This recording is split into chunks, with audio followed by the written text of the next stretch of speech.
In this clip, we are going to talk about when to top someone off. What does that mean? I will explain after you subscribe and hit the bell button if you're coming from YouTube, whatever other channel you're coming from. If you enjoy these clips on, if you're enjoying content on kind of business growth and personal growth, this is it for you. So don't forget to do that. All right, so what does that mean exactly? To top someone off. Have you ever worked with someone before? Let's say you worked with someone for a couple years or so, and things have been going well. They started really strong in the beginning, and then they started to kind of peter off. You can tell that that person is kind of starting to hit a wall, and at the end of the day, let's say that person is really nice.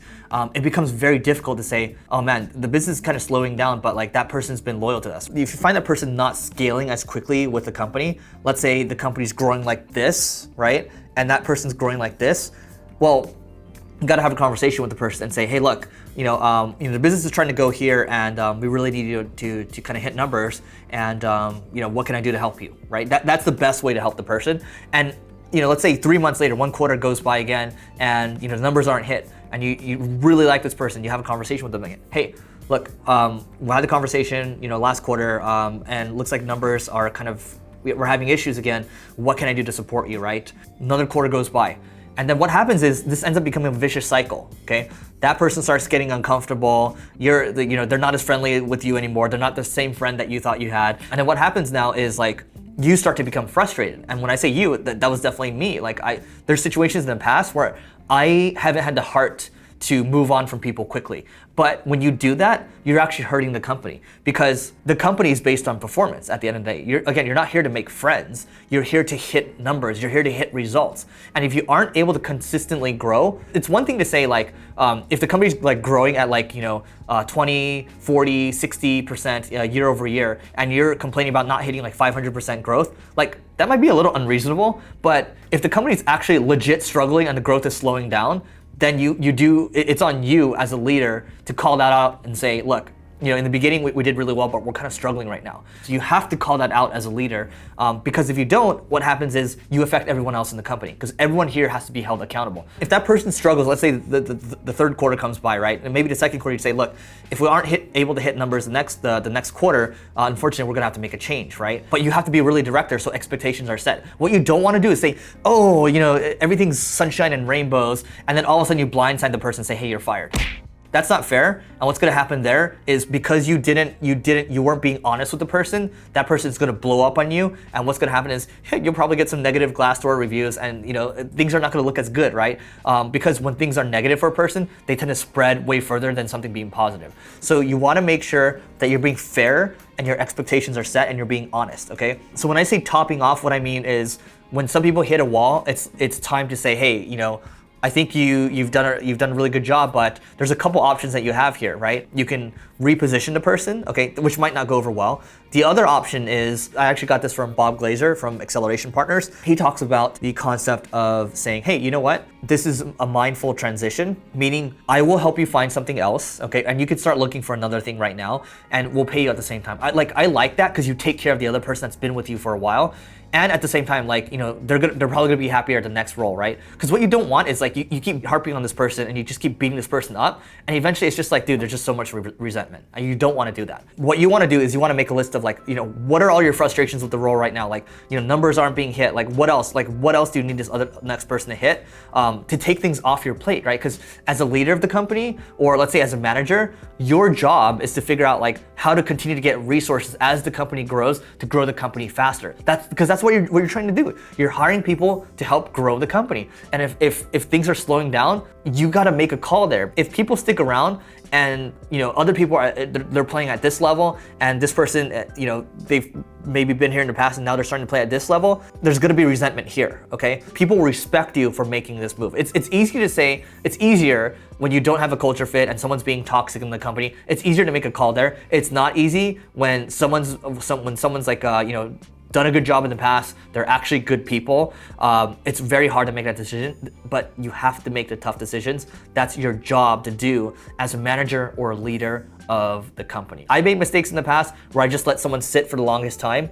They're resentful at the end, I'm not happy, and that relationship goes sour. And at the end of the day, it's not their fault. It's my fault for not making a call faster. And this all comes back to the video around we talked about recruiting as one of the first steps. If you don't have a good recruiting process, you don't have a good culture, things will start to fall apart. So you have to kind of build a foundation for the long term. Otherwise, the house is shaky and might fall apart. All right, so in this clip, we are going to talk about 3 signs that your company is going to fail and how to save it. So with Single Grain, the company that I took over, it was a failing company, and I almost made it fail completely. It was failing, almost completely dead, and then I almost made it almost completely dead. All right. So what happened was our business relied on Google. So here's what you got to know. Never ever build your company on one platform. Never rely on just one platform, okay? Because the work that we were doing previously for one of the companies, this is Single Grain, right? It was previously just an SEO company. Now we do a lot of different things, but it was an SEO company, and a lot of the work that we're doing was a lot of link building work. And what was happening was a lot of the work that we were doing was no longer effective. So that's why the original 4 partners, which I'm still friends with now, they hopped out and I decided to stay in. But when I joined, the company was kind of on its way down because of Google making things very difficult, right? The one lesson I learned from that is don't put all your eggs into one channel. You have to diversify, otherwise you're gonna go through a lot of pain, right? This is the same thing for Zynga in the early days. They built a lot of their apps on the Facebook ecosystem. A lot of people depended on Facebook's organic growth to help them continue to catapult up, right? A lot of these media companies, Upworthy, for example, they depended on Facebook. So when that happens, when let's say Facebook decides to make a tweak or Google decides to make a tweak, everything starts going in the wrong direction. That's a sign that the company is about to fail, right? The second thing that basically told me, oh man, this thing is gonna fail, was when I first joined Single Grain. After I took over a year into it, employees started dropping like flies. A lot of people started leaving, right? And what I learned from that was, because I read a lot of books and I talked to a lot of entrepreneurs, like you just gotta let your people do their thing. You hired them, they're smart, let them do their thing. So I took that as, I'm just gonna not come to work and see what happens. Literally, I did that, and then everything started to fall apart, and I'm not blaming the people, I'm blaming myself. But when people start to leave, that's a sign of no confidence, and that is a sign that your company is going to fail. The third sign that your company is going to fail is if you don't feel like doing it anymore. Like when you wake up in the morning, you're kind of just dreading it. That is a big sign that the company is going to fail, because